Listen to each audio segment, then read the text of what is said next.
We will start now. So, hello everyone. Thank you so much for joining the first WHEATWATCHER and E-SPFdigit joining webinar. My name is Diana Souza. I'm the Communication and Dissemination Manager of E-SPFdigit projects and the Project Manager at the Portuguese Society of Innovation. Today, the WHEATWATCHER and the E-SPFdigit will present their mission, objectives, and the digital tools they are developing to support and promote sustainable farming practice across Europe. We will finish the session with a Q&A, so please feel free to submit your questions at any time during the webinar. So the webinar session is being recorded, including the presentation, audio, and the short interactions. And the video recording will be made available on the project social media channels and on the project websites. You are welcome to ask questions, as I mentioned before. Please use the chat function or the Q&A box. And if you prefer, you can use the raise hand functionality to ask questions live. We will do our best to address all the questions during the event, but if we run out of time and your question is answered, feel free to contact us. I will share the project's contact details at the end of the session, but you can also find all the contacts on the respective project website. Your registration data is collected and stored only for the purpose of the organization of this webinar in compliance with the GDPR regulations. So let me show you now the agenda for today's sessions. And I would like to hand over to Zafiro, the Communication and Dissemination Manager of WHEATWATCHER project, who will introduce the speakers for today's session. Thank you. Good morning, everyone, and welcome. My name is Zafiro Pechlivani, and I'm the Communication Manager of the WHEATWATCHER project. I will be your moderator for today's session, along with Diana Souza. I'm very excited to do this first joint webinar together with our sister project, E-SPFdigit, and to share with you the inspiring work that both our projects are doing in the field of digital innovation for soil and health. Without many delays, I will introduce you to our first speaker, Professor Abdul Mouazen.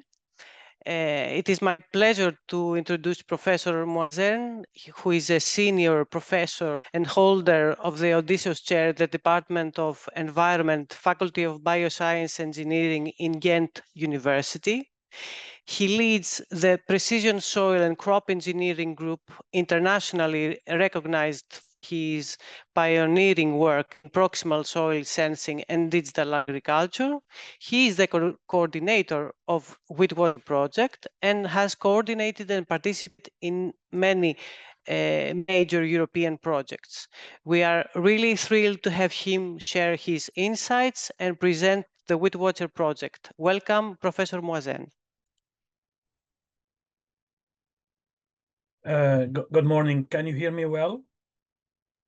Perfectly, loud and clear. Okay, allow me first to share of course my screen. All right, I think you can see my screen. In a second. Yes. Oh. You can start. Yeah. One moment, I would like to share it again because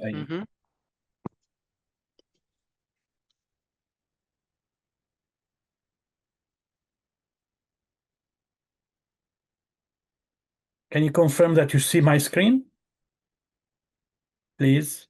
Yes. All right. So good morning, everyone, and thank you very much for joining this webinar. I think I was introduced well by Zafiro, so I don't have to say much about it. So WHEATWATCHER is really a newborn. I mean, not a newborn. It's 9 months old, so we don't have much results to present, but at least I can show you some of the technologies we are proposing to use during the coming 3 years and 3 months left for the project lifetime. And the idea is really we want to really monitor soil and crop parameters, including stressors in particular, pre-harvest and post-harvest. I mean, during the growing season, as well as after crop is being harvested. I am a professor at Ghent University, and I would like to introduce my partners. We are 14 partners from 9 European countries. We have 5 research centers and organizations. You can see them in here. I don't have to really detail them. We have 5 universities, and we have some industries and SMEs, and also we have 1 NPO in Estonia. We will share this presentation with you, so in case you want to know more about our partners, you would be welcome to do so. So the problem is really started that about environmental contamination, and the focus is on wheat as a crop. So you and me, we know that there are some excess use of agrochemicals, including fertilizers and pesticides. And also contaminants come from organic fertilizers like manure, compost, and these really comes to our soil as well as to the crops absorbed later on. And the types of these contaminants are either excess use of nitrogen or phosphorus, can be also heavy metals, biological contaminations, hydrocarbons, and microplastics. In WheatWatcher, we will focus mainly on heavy metals, hydrocarbon contamination, excess use of NMP, and we thought recently to look at also microplastics. And I don't have to forget about salinity, because this is one of our stressors we are going to consider during this project.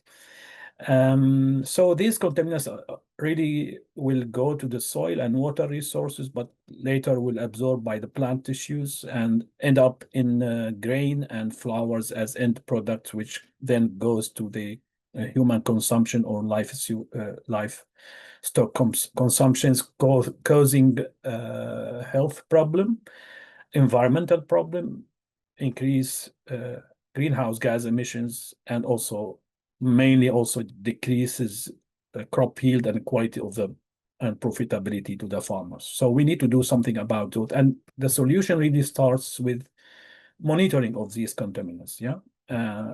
The way we do it today is by using traditional methods of sampling and analysis, using laboratory traditional method, which is really slow, expensive, and difficult to use, and will expose as well some environmental hazard chemicals to the environment, which is not what we want to do, especially when we discuss things related to smart farming or precision agriculture, where we wanted to see high sampling resolution across the field. And this will allow the mapping with high resolution, the spatial distribution of these contaminants. And then we can look at solutions like precision farming, where we can help the soil and the crop to remove these contaminants and go forward to a more healthier and green production of wheat. So our solution is really to combine proximal and remote sensing technologies in order to measure and map these contaminants, in order to provide decision support system of solutions to be taken up by other end users, which was out of the scope of WheatWatcher. So WheatWatcher will stop on monitoring and mapping of these contaminants. So if I read, the aim of the project is to develop and implement an integrated soil monitoring system to assess nutrient status and chemical and biological stressors affecting wheat grains at field growing stage to flower production in various regions in Europe, to provide management and decision tools for farmers and policymakers to guarantee quality and safe food production. So the specific objectives, I think I can brief them to you quickly, is to develop a data acquisition and system ecosystem. And this data should be acquired on a cause and effect of various stressors, which I named before. We mainly focus on these 4 stressors I said earlier. And then to create a web cloud-based platform that records, stores, and merge soil and crop data, and then perform an efficient and automated prediction and mapping of these health stressors, and also stressors, then to develop a decision support system to integrate the data we produce under glasshouse and field conditions, including chemometrics and mapping tools. Do some demonstration of the monitoring system of WheatWatcher, and then track the path of contaminants, because we want to see what happens with these contaminants post-harvest in grain as well as in flour. So the concept of WheatWatcher is, as you see here, we combine remote sensing together with proximal mobile sensing and proximal stationary sensing, which I will explain later on how each means. And then this will be integrated on the soil robotic platform and plant robotic platform, which is combined by some AI and machine learning and chemometrics to predict these stressors in the soil and crop. And the data, as you see here in the AI, will then also provide the output of these prediction into a decision support system. But at the same time, that will be put on the cloud so that it can be accessed by end users. But at the same time, we would like also to use this data on crop and soil into a crop growth model in order to predict yield and other crop performance indicators that will be integrated into the decision support system. Of course, the data will be archived anyway, and this we hope that we don't forget that we will do also monitoring of the contaminants in food through traceability analysis of these stressors. So as I said before, we are looking at combination of remote sensing technologies, including satellite imagery, UAVs, and together with proximal crop sensor technologies and proximal soil sensor technologies. When I say proximal crop sensor technologies, I'm looking for sensors that will be directly in touch with the crop or would be 2 to 3 meters away from the crop. So we are looking to portable systems as well as those systems that can be put on a mobile platform like small tractor or a robot. When I talk about proximal soil sensing, I'm again in direct contact with the soil or maximum 2 or 3 meters away from the soil. And here we will explain some examples for you. So when I talk about crop system, we have here a sensor box which accommodate hyperspectral camera, RGB camera, LiDAR, and also thermal camera with some light sources to reduce the environmental impact of sun affecting the output affecting the signal of these sensors. And this will move at speed of 2-3 kilometers per hour, will acquire data, and this will enable the collection of data on crop biotic and abiotic stresses. While we thought also if we can also use these crop sensors, you see here we have again a hyperspectral camera, an RGB camera, an RTK GPS, and LiDAR on a robot that is small size that can go even within the crop canopy over maybe the tram lines, and there it can collect data on the crop, but at the same time can collect data on soil as well, because here we can integrate penetrometer, you see in here, that can go into the soil profile and collect data with that will be combined by visible and near infrared spectrophotometer and gamma ray, which is in non-destructive sensor technologies. And this will allow them collecting data on crop and soil during the cropping season, as well as perhaps after the cropping season. Our sensor technologies, I think we can see on the left-hand side, this is a WHEATWATCHER online sensor connected to the back of tractor, which penetrates into the soil to about 20 centimeters depth. And we can drive by 3 to 4 kilometers per hour to collect data on multiple soil fertility parameters, so that the WHEATWATCHER spectral data is integrated with chemometrics and machine learning to turn or transfer the WHEATWATCHER spectra into soil fertility parameters. I'm talking about total nitrogen, organic carbon, phosphorus, magnesium, pH, and even soil textures. But also because we have a load cell, we can as well measure bulk density. And this system will enable the measurement of plus 500 readings per hectare of all these parameters.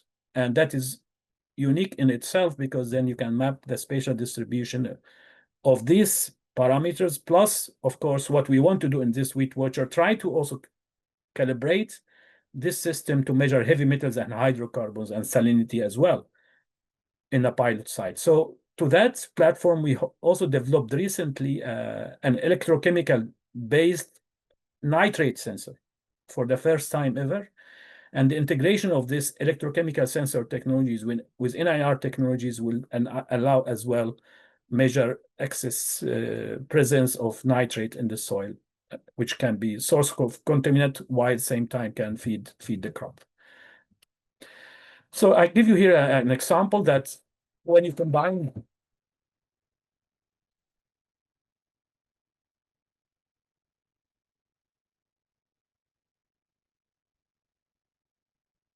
So this is an example of how robotics can be integrated with proximal soil sensor technologies, and you just plan the robot where to go up and down in the field, and at the end of the day you get a map of soil organic carbon, for instance, and other parameters that can be immediately produced and provided to the farmers to use for his recommendation development later.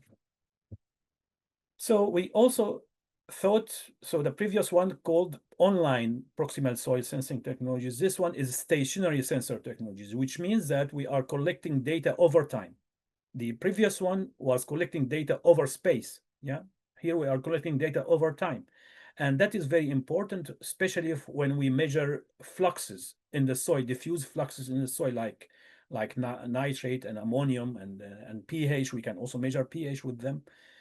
So that also WHEATWATCHER will produce these technologies, and we hope that we will provide real-time data on nitrogen or nitrate and ammonium. Then this data can be used for decision support for precision farming or precision nitrogen fertilization. We are looking for our pilots. We have 4 pilots in WHEATWATCHER. The first one is in Belgium, and really nearby the Belgium-France border, near the coast. And in this site, we are looking for the mapping and of soil nutrients over space and time. And our focus there on the use of this online multi-sensor platform and also the stationary multi-sensor platform to measure soil fertility parameters. And as well, we would like to look at the excess use of phosphorus and nitrogen from manure, because Belgium is one of the countries receiving a lot of manure, and these becomes contaminants, and these will run off and also feed into the groundwater. So we want also as well to monitor these nutrients as well.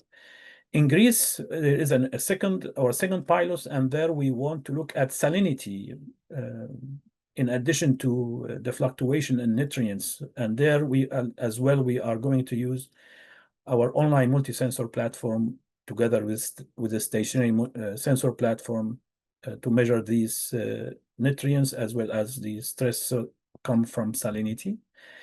Our third pilot is located in Poland, and we have here one field which is 40 hectares in size, 45 hectares in size. And there we look to monitor variation in total petroleum hydrocarbon TPH and APH as well, and also heavy metals contamination. Our focus on cadmium, but we are open as well to measure other heavy metals there. Our main technology will be to use the spectroscopy, mainly the online Vis-NIR sensor, but also mid-infrared sensor and XRF sensor technologies. And the fusion of those should lead into hopefully the prediction and mapping of those contaminants in Poland. Our last pilot is in Germany. And here in Germany, we are looking as well in one way or another to similar measurement as we do in the pilot, but here we will include nutrients as well as micronutrients in this pilot. And our partners in Germany has selected 3 fields where sampling campaign has started already in Germany and Greece, Belgium, and Poland, and the samples being now analyzed for soil nutrients and soil fertility parameters, and also heavy metals and other stressors that I mentioned before. And then, as I said before, we will do monitoring of those stressors in the soil, which I showed some sensor technologies, but also with remote sensing and proximal crop sensing, we will look as well into the progress of these stressors in the crop. So we are looking into the crop canopy during the cropping seasons, and we will start to do that next year. So this year we are going to look at soil stressors, what happens in soil. Next year during the cropping season, and the year after during the cropping season, we are looking at the crop canopy, if we can follow these contaminants into the crop. And after the crop is being harvested, we will as well try to monitor these contaminants in grain and flowers. And again, we are going to use these proximal sensor technologies, and our focus is mainly on Vis-NIR, mid-infrared, XRF, and the fusion of those, where we hope that we can trace these contaminants from soil to crop to grain and flowers at the end of the cropping season. I think that this is in brief what I wanted to tell to you. If you want to know more about, please do contact us. We'll be very happy to answer your questions. And also we are very open for collaborations, like sharing data, like sharing soil data. If you have in soil, your archives, you have some data on these stressors, we will be very happy to talk to you and establish some collaboration between our teams. Thank you very much for your listening. Thank you very much, Professor Mouazen. We will answer all the questions after Dr. Pechlivani's presentation. Now we will continue with our second speaker, Dr. Ria Pechlivani. It is my pleasure to introduce Dr. Pechlivani. She is a principal researcher at the Information Technologies Institute of CERTH and R&D manager of the Additive Manufacturing Unit. Brings an extensive expertise at the intersection of smart systems, sensor technologies, AI-enabled applications, and digital manufacturing, with applications across agriculture, health, energy, and cultural heritage. She's also the coordinator of E-SPFdigit, and she has successfully led and contributed to over 30 national and European R&D projects. We are delighted to have you with us today. Welcome, Dr. Pechlivani. Good morning to all. Thank you so much, Zafiro, for this introduction. I don't know if you can see my screen, if I can change the slides. Yes, so yes, it works we can. Everything well. Okay, so I will make you a very big but fast and furious presentation. I see it's very successful webinar, and many congratulations to you and Diana, because we have 140 people inside from different countries, as I see, also from around Mediterranean, from Morocco to Central Europe to North Europe, and this is excellent. So I will start to make a short presentation of E-SPFdigit. E-SPFdigit is a project beyond PESNU that I was also a project coordinator. I was coordinator of the Green Deal project regarding the pesticides and nutrients reduction. So after this project, we managed to go beyond with new technologies and use our tools and systems that already succeed TRL7. So in this project regarding soil mission, we are 9 European countries involved, 18 partners, 8 SMEs, 3 universities, 5 research centers, and 2 environmental and agro-food associations.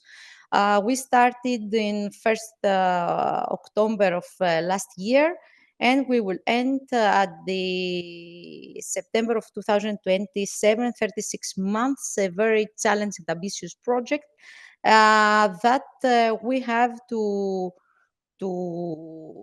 work all together, these partners, through a very good distribution of partners within Europe, as you can see. And we will have objectives. Our first objective is to make an in-depth systemic analysis to see with end users and especially with farm-to-fork stakeholders the problems and barriers in soil plant health mission regarding chemical contaminants and biological stressors that have right now open fields and greenhouse all canopy cultivations. We will use different portable AI-driven digital tools, and also these portable AI-driven tools will be modified in a such way to be integrated in robotic platforms that will be on drones, big drones, and also ground robots that will take sampling from the soil, and they will make analysis at the edge on the side of the different contaminants that they will find there, the systems. Our main focus is clustering activities, generally open science collaboration, and of course to demonstrate all the systemic innovations in the field.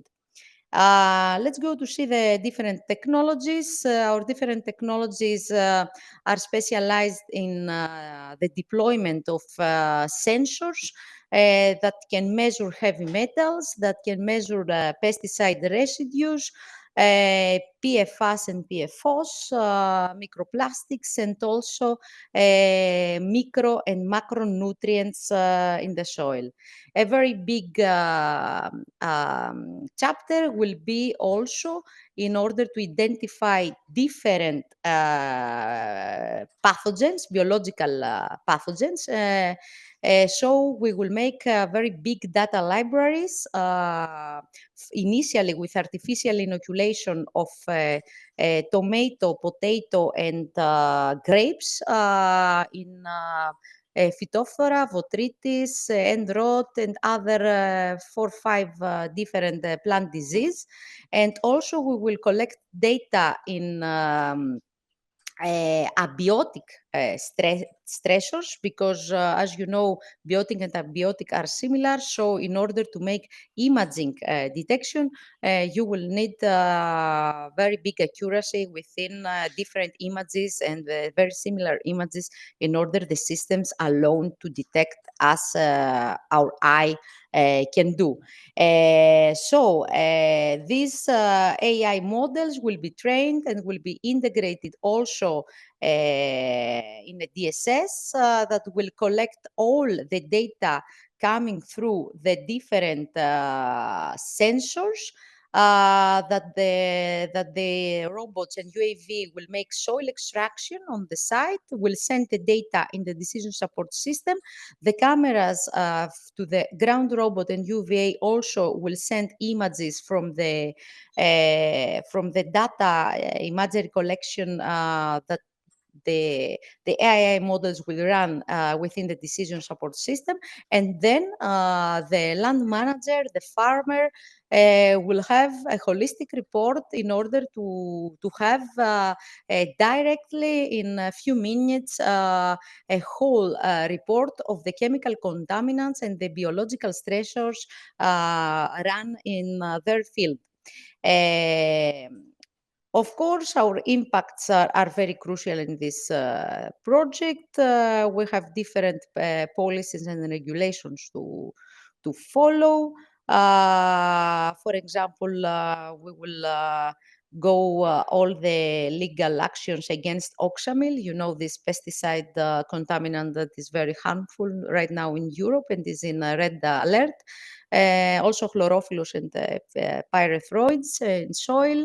Of course, we want to reduce soil contamination levels, soil management practices, and to deliver fresh and healthy safe food.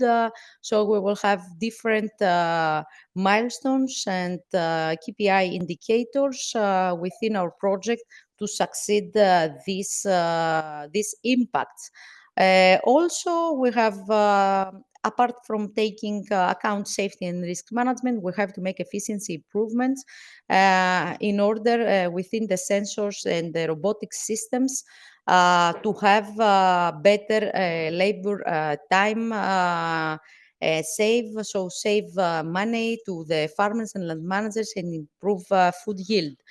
Within our robotic systems and sensors, of course, we will have a macro scale monitoring with Sentinel-1 and Sentinel-2. So we will use remote sensing, and all this data in systemic innovation will come through a decision support system, and this all best practices and data will be shared within stakeholders that will register in our digital collaboration platform. So please follow the E-SPFdigit website, register to digital collaboration platform. Is a matchmaking platform that you can find different stakeholders that you can match, you can make chat box, you can exchange information, you can make collaboration, business, project collaboration, what everything someone is seek out. And of course, you can find their results and best practices and transfer knowledge of our project. Right now, we would not have some results because right now in September we will close our first year. So now all the systems are being in their final deployment, and outcomes will come after December. So this was about E-SPFdigit, and this is our excellent partners collaborating in this project. And let's make another brief of our projects from agriculture that I coordinate this time. So this is PESNU, the Green Deal project that we have made different robots and for self-navigated for monitoring and detection of insects and botrytis in tomato, cucumber, and peppers. We have different robotic traps using AI models for detection of insects and their population increased within the fields. We have developed different UVC analyzers with ion chromatography for nitrate, nitrate, ammonium, and phosphate with our partners. And we have made digital collaboration systems, flow cytometer system for measuring bacterials and algae. We have contribute for use waste foods, waste from foods from supermarkets to make biopesticides, and also we utilize agro waste waters in order to produce on site with reactive bioreactors with enzymatic hydrolysis biostimulants within the fields. Of course, this is a very successful project, PESNU. E-SPFdigit is this one that I today present. You can see here our ground robot that now will integrate this platform with the new sensors that they will measure micro and macronutrients, heavy metals, pesticides, and PFAS and microplastics. This system, you can see in the robot that has a hyperspectral camera and RGB. They can measure, they can make imagery data collection. So here we can make data collection and also remotely detection, since the models are trained with the symptoms that we will have from the field and from artificial inoculation in order to have more accurate detection in the field. So you can see here that the systems exist. So as I mentioned before, we are already in the systems in TRL 6 to 7. We will have a drone that will integrate also a system Medusa, that we can make gamma spectrometry in the soil in order to map radioactivity.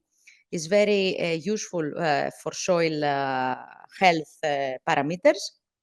And here you can see a drone from our collaborator Drone Hopper that we can integrate the robotic platform up to 100 kilos. So we can map very big open fields and land and make soil extraction, and then again flight this system remotely. So this system, collaborating with these technologies, we can go in new projects, for example, in biodiversity, in regions that we cannot go easily by foot or by any other systems. Here we can see the new project that we will start on 1st of September, that I'm project coordinator. Is an international project that we have inside Vietnam, California, and Uganda. You can see here different, again, technologies that we have, but they will search in the fields symptoms and pathogens in lemons and oranges that coming through invasive alien pathogens like fungals and also bacterials. And these all technologies that will be trained and demonstrated in these international countries that they have these invasive alien, they will come in our imports that we have already collaborated with agriculture ministries of Spain, Italy, Greece, and Cyprus. The systems will be there in the imports, and we will make sampling with the inspectors there. Also, we have, as a coordinator, have another project, national one, the ICE, that we have make mobile apps, we have make energy autonomous embedded system with hyperspectral imaging that you can integrate it in your phone, and you can receive apart from RGB images and hyperspectral, in order to make, for example, a better analysis of and detection of fungal disease in the leaves or crops. And we have also already make AgroTool box systems that they can measure different soil parameters like pH, temperature, oxygen, and other parameters that you can find out in our publications. So I can move on in artificial intelligence integrations. I want to show to all here that we have so big stakeholders within the webinar that ICT digital tools, of course, they have right now low accuracy. For example, you can go to 70%, up to 90% of detection, and you need to train them together with farmers, agronomists, and people that you can have a multi-actor approach, because alone the systems cannot detect something if they are not be trained correctly. So the need from our perspective, from informatics technologies, is to have data, and data can come through citizen science tools like mobile apps and every technology that people they can run and share in a platform. So let's go to see some our works. For example, here we have a robotic trap that it has a photovoltaic system that we work together with an Italian company, AgroRobotica. It has a camera, okay, that this system make images, and we receive in at my laboratory at CERTH this photo, okay. So what we have done, we have trained models in the detection of tuta absoluta, for example, that right now is very crucial in Mediterranean, that destroy the crops in tomato, and we can see how many insects we detect, so we can make prediction models in the next days in the attack that we will have in this insect. So we go in the right day, in early day, to make spraying with pesticides, and with this pest management action, that it goes in accuracy 97% of the detection of this insect. You can save pesticides, so you can make good to the environment without make so many doses, and also in the pocket of a farmer not to spend so many money once this insect has goes in a controlled way that it cannot be controlled. So we have made different also publications with mobile apps that has a main average camera from RGB in citizen science tools. You can have in tuta absoluta a 70%. It's a good percent with a main average camera of a mobile phone. So you can have here thoughts in insects that you can have all in your mind, that our tools can be used successfully and tested for different crops, different insects, different plant diseases. For example, here also you can test botrytis as a symptom or other disease. Also, you can see here different other models that we run in our cases, deep learning methods, for example, in Bactrocera olea, in olives. Also, we have made a most cheap study. For example, if you cannot buy a robotic trap, you can put glue papers in your field, and here they can stack the different insects. So you can go with your mobile, make a photo. This photo come to our decision support system, and it can give you also the analysis of the detection and monitoring inside your, for example, greenhouse with a 90% accuracy. We have made also studies in white flies and black aphids. Oh my God, what happened here?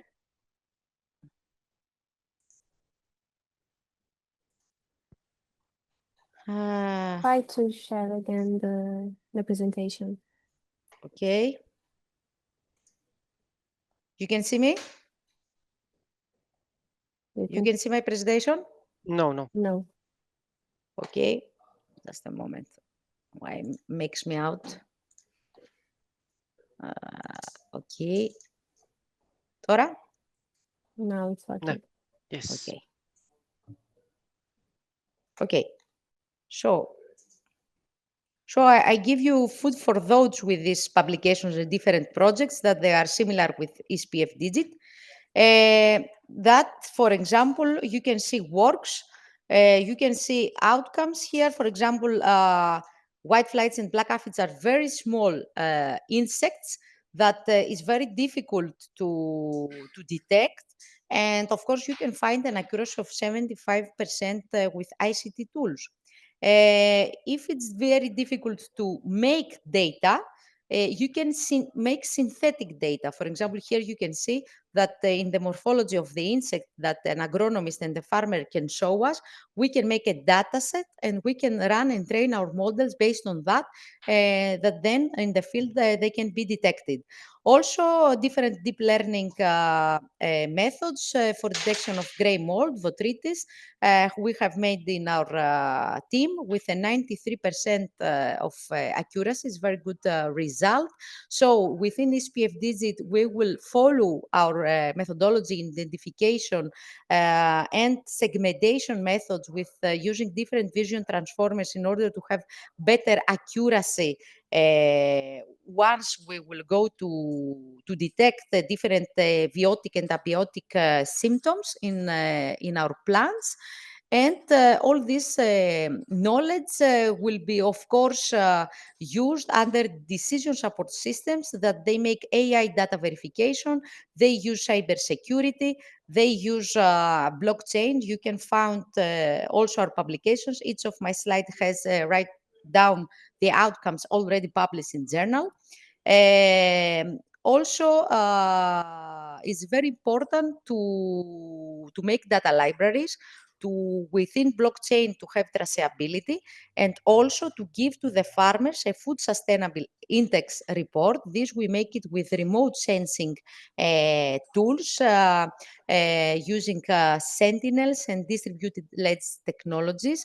So here you can follow sustainable development goals. It's a very nice publication also you to read and understand how remote sensing can support soil mission. And I will not take any more time. I can give you in some publications, food for thoughts again, how you can use systems within a greenhouse or aquaponics to follow auto-navigating paths, and also to select autonomously imaging data and make sampling and detection of the plant disease and insects that they are trained for. So they can, you can see here all the methodology behind. Of course, we have UAV with thermal and hyperspectral imaging that they can make soil analysis. You can see also this recent publication within E-SPFdigit with drone hopper. We have make systems with flow cytometer and AI in order to see and detect the quality of the algae that is produced from different wastewaters. Here you can see citizen science tools, these energy autonomous embedded systems that I mentioned before, also published for this small system as a card integrate to your mobile phone and run models of AI.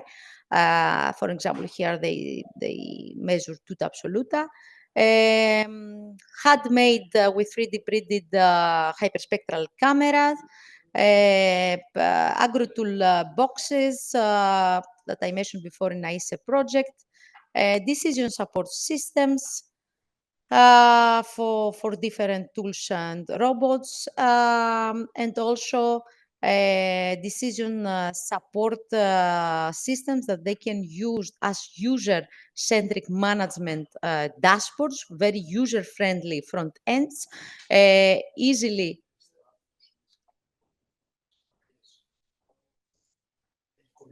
Can you share your presentation in presentation mode? I think the slides are not changing. Okay, I will make again. I don't know why it's this. You can see me now? Yeah, can you put in presentation mode? You can see me?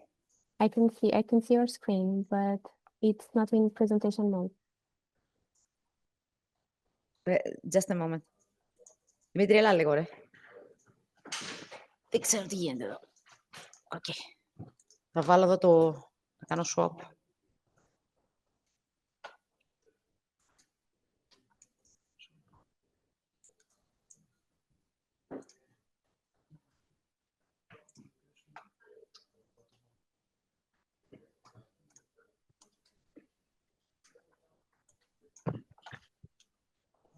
We have a lot of questions, meanwhile, for both projects. So okay. I will ask you, Dr. Pechlivani, to be a bit short, okay? Yes.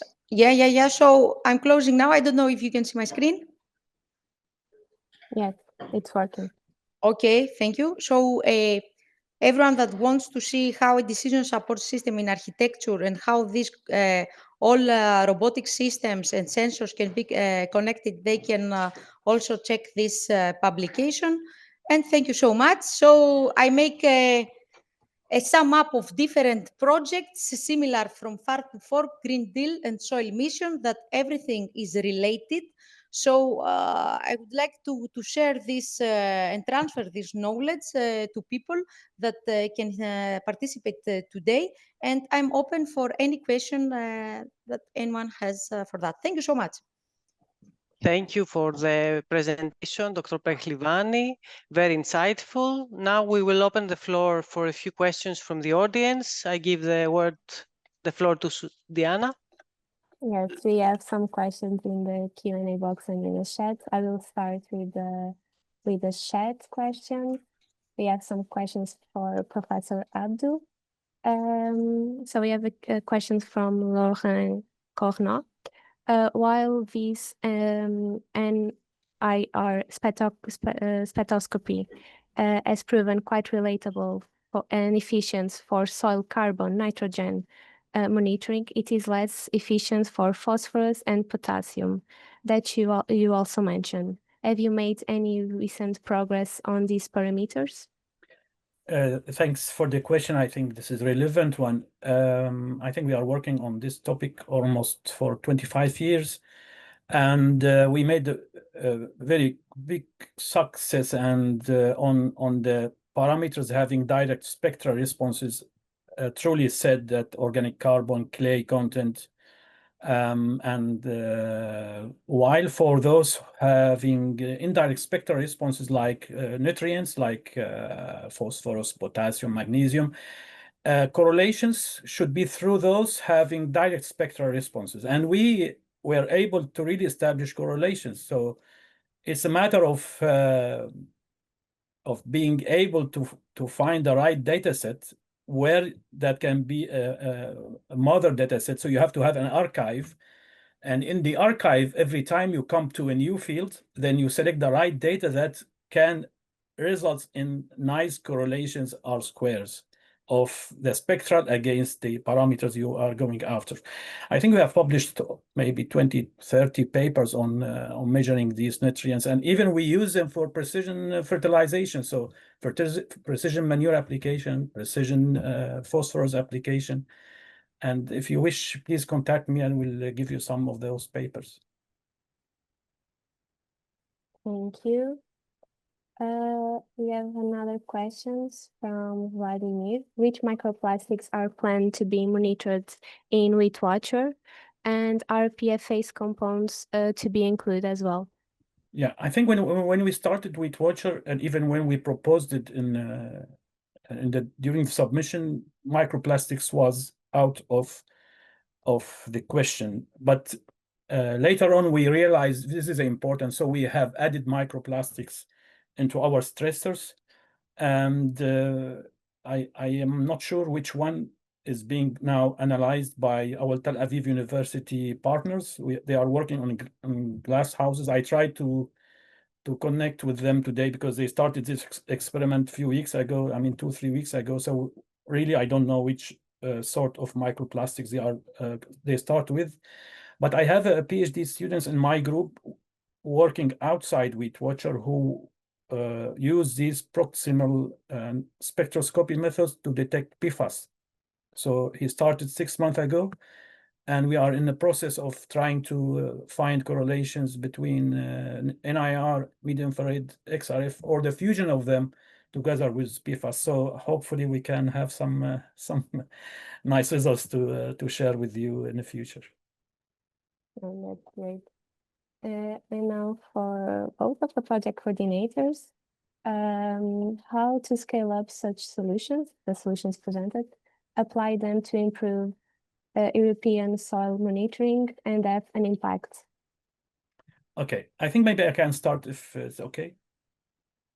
So I think there are several ways to do so. I mean, if we look at the high resolution spatial data on nutrients one side or on contaminants on the other side, if this is important to have like 500 samples per hectare, for instance, I think the online system, which I have shown linked to a robotic platform, goes up and down, calibrated well, and then the data can be upscaled into a map.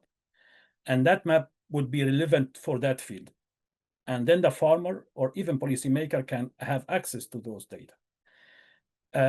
For farmers, he or she will be interested in reusing these maps for maybe precision fertilization, precision manure application, even precision seeding, very relevant data to use.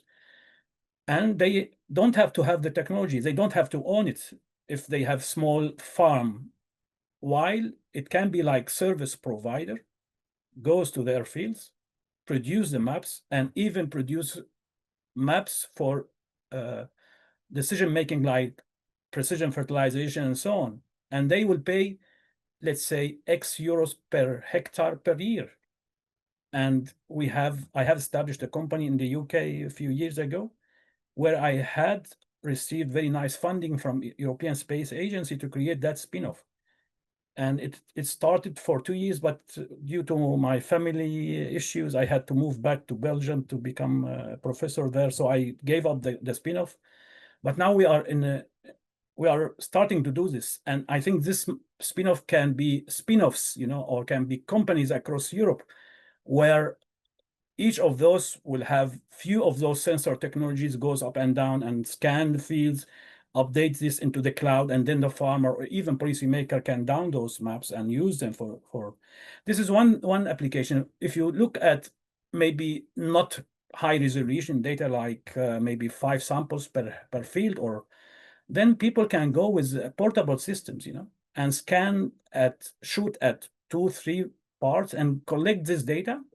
And the data can be then again uploaded into per field, let's say average contaminants. And this has to be, of course, built based on spectral library. Maybe this can also be combined with Lucas or any existing data, and we can use advanced AI and machine learning like unsupervised learning method, where we now in our group, we try to teach Lucas data with our own data that we can upscale from field scale into maybe Lucas data. And also we are looking for hyperspectral remote sensing satellite imagery, where we can again teach our spectral data collected by our sensors to the hyperspectral data by remote sensing imagery, and then you can upscale. Yeah, and that's, I think there might be a need to go for a new funding call if that would be the way, in order to get those basic knowledge now we established for many years already on proximal soil sensing, and try to combine that with remote sensing. And then maybe this can be upscaled into European scale. And an example, ag for data or agriculture for data initiative started to look for things like that. So I think there is a huge future to upscale. And I think with combining these clever sensor technologies with more clever AI, supervised and unsupervised learning and remote sensing, I think the future will go there, not only for farmers, but also for policymakers. I hope I answered the question. Thank you. Rian, would you like to comment on that? Yes, my comment, since I am from a research institute, I always add inside the project that I coordinate SMEs. For example, in PESNU, we were only two research institutes, one university, and the other 17 partners was business, from business sector.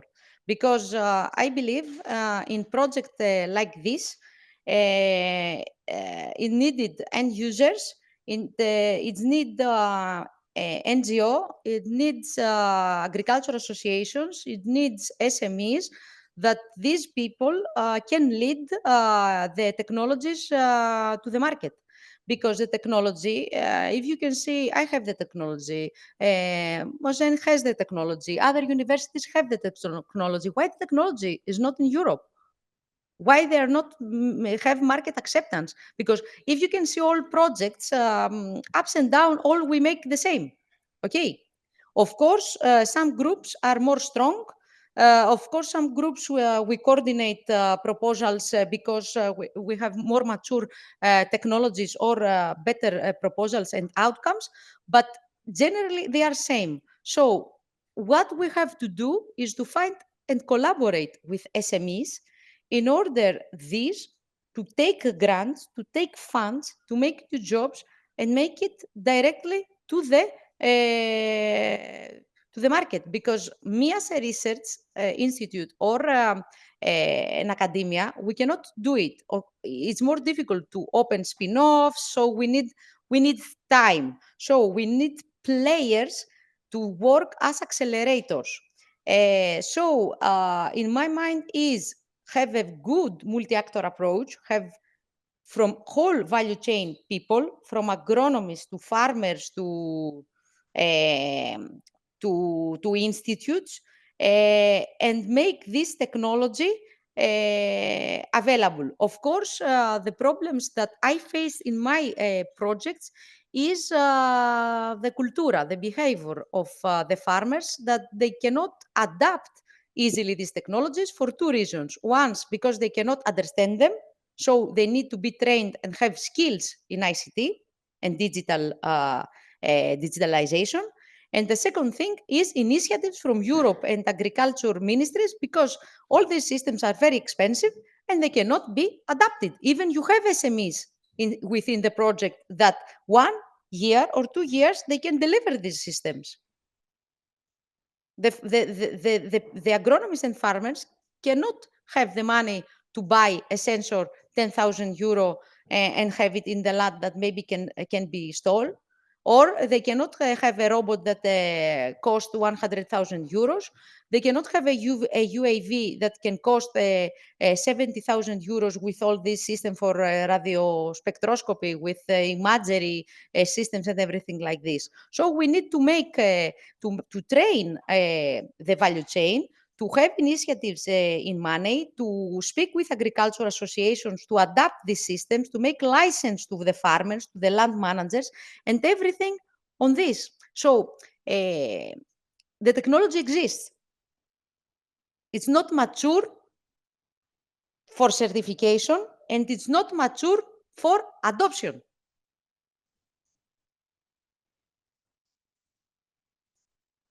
If I can comment further to what have been said by Ria, I think I would not exaggerate much of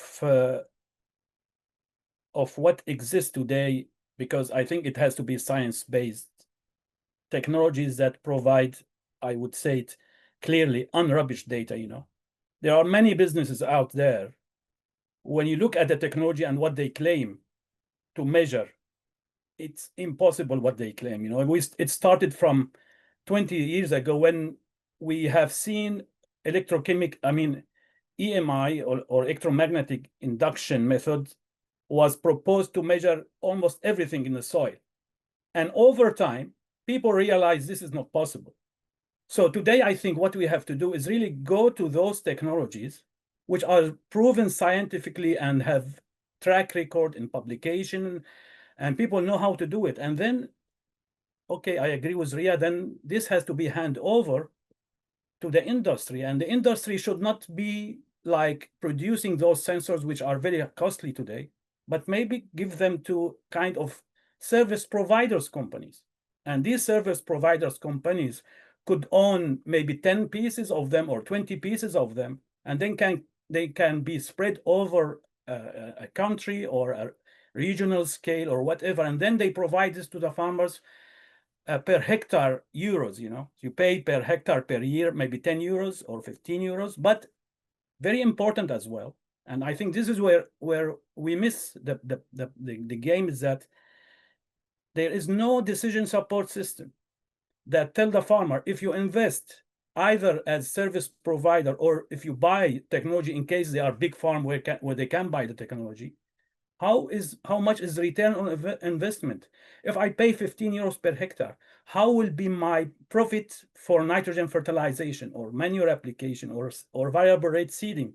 And this is, I think, where we are missing the game. You know, farmers today wants to come and put a question for us and say, I'm really interested in your technologies. Can you please, I have 100 hectares of land and I have this cropping system, this machinery, and I want to test your technologies. Can you tell me provide this input to you, and can you tell me what is my profitability?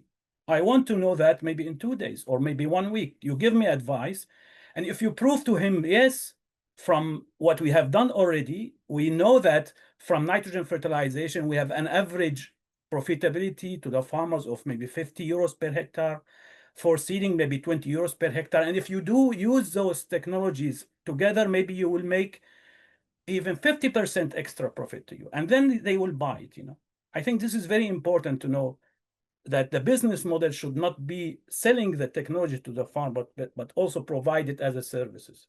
And that should be supported by financial calculation, because at the end of the day, they are businesses. They want to buy because they want to make profit. And if this is not proven, so be careful of what technology you should use, which has to be science proven, and at the same time help the farmers with the best technologies from which they can make money.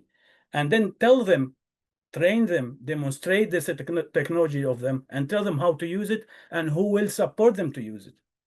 So I think this would be my proposal for upscaling. Thank you. A last question from the chat. At WheatWatcher Research, is there a potential for other crops and not only for wheat? I think we are open for we have done this, and I mean, if I talk about proximal soil sensor technologies, or even on crop sensor technologies, we have done that for different crops, or for oilseed rape. On potato in Belgium, it's a very important crop, for maize, barley, and even for vegetable cropping system, because the technology is the same. You can map the spatial distribution of those nutrients and give this to the farmer. But what I think it's important in WheatWatcher is that we are now looking more into the stressors. We are looking to heavy metals and hydrocarbons, salinity, and maybe PFAS and microplastics. I think there where WheatWatcher should be really teach us the potential of those existing technologies at laboratory as well as at field scale prediction and mapping of those contaminants. I think this will be, if it is implemented on wheat, no way or no problem to be upscaled to different crops. Great. Sophie, would you like to go over to the Q&A box now? Yes. Next question is by Alex Torov. How can WheatWatcher, the project framework, help restore and develop agriculture in Ukraine affected by the ongoing war? Maybe detect landmines, external chemicals and metals?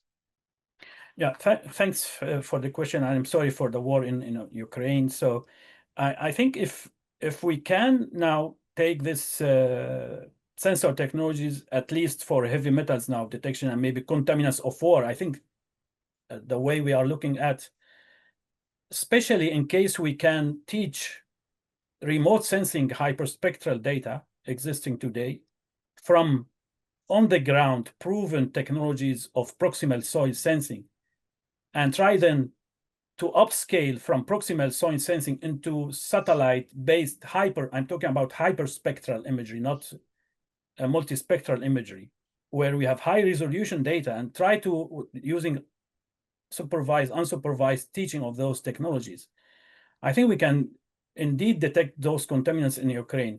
About mines, I think we should look for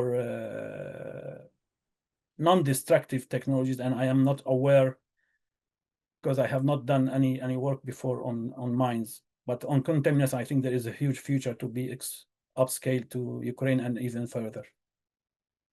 Thank you, Professor. Another one.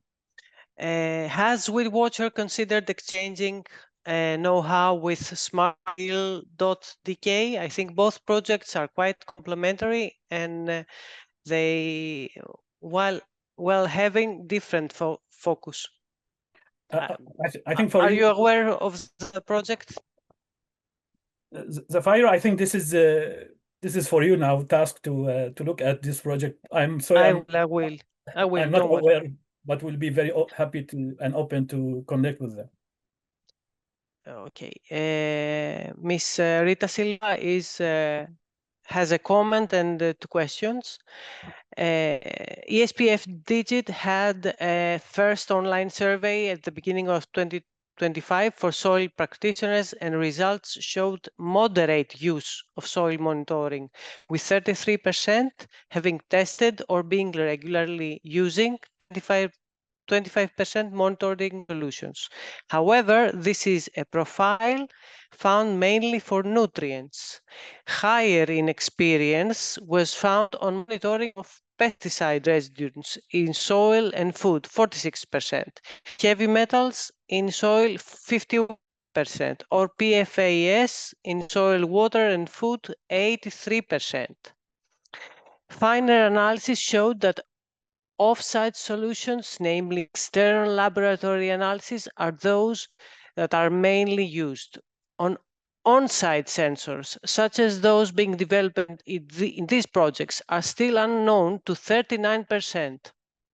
In the case of portable digital sensors for PFAS, 56% never heard of such options. The question is, in face of low use and mainly off-site, and the complexity of emerging on-site tools shown, who are the target personas, all experts such as this audience, should focus for dissemination and demo in order to accelerate solution tests, demo, tools uptaking? Dr. Pechlivani, you can start. I have already mentioned this before. Rita is a partner within the project that I coordinate. So this is a very in-depth analysis that we have made within 8 different countries, 8 or 9 countries. As we had also in the previous project, the people, the stakeholders from Farm to Fork, they didn't know what means Green Deal. This was, and what is the goals of Green Deal. And when you discussed with stakeholders, that is in the first step of value chain, that is farmer, and you mentioned to him, you have to reduce pesticides use, they get headache because the first thing in their mind was, you will reduce my crop yield. And this is correct. So many times is that newspapers, TV, and they say things, they use terminologies, but not in depth in order simple people to understand how they can use it. The thing that we found out with different statistic analysis and moreover 38 workshops successfully done within PESNU, it was that we need ambassadors, because you cannot put a farmer to adopt a technology for 10 hectares or 1 hectare or very few land that all farmers have within Mediterranean, okay, because they are not big land managers, okay, they not have big farms, they have few hectares, so they cannot adopt such technologies.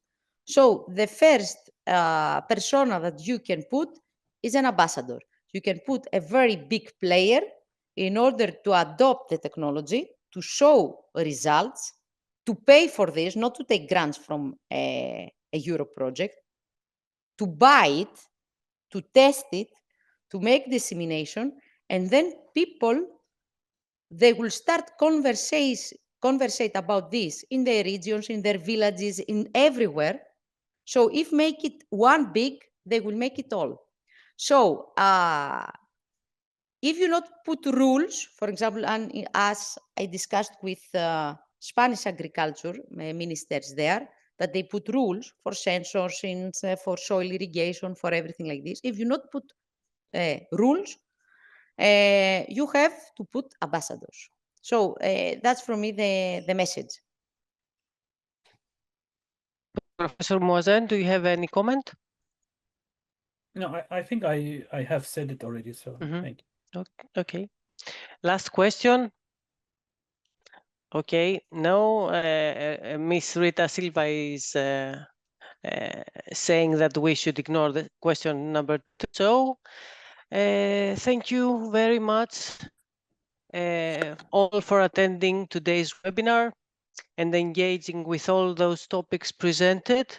I want to give a special thanks to both our speakers, Professor Abdul Mouazen and Dr. Ria Pechlivani, for sharing their knowledge and project insights. The recording of this session will be shared in our project websites and YouTube channels. So thank you very much and stay tuned for more webinars from both WheatWatcher and ESPFdigit. Have a very nice day.